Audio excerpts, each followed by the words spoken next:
some patients have to avoid gluten because they have celiac disease or an intolerance to gluten, and they are also interested in being on a plant-based diet, but that can be a little overwhelming. So what I usually recommend and tell people, it is definitely possible to follow a plant-based diet if you need to be gluten-free.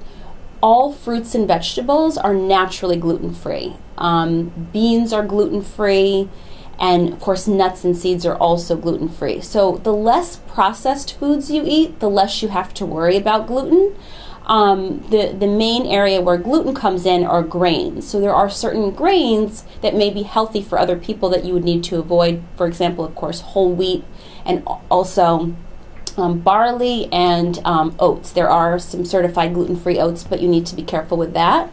But there are a number of gluten-free grains, for example, brown rice, quinoa, amaranth, millet. So there are gluten-free whole grain breads that you can look for as well. So it's definitely possible. It may require a little bit of extra work when you go grocery shopping, but for sure it's possible.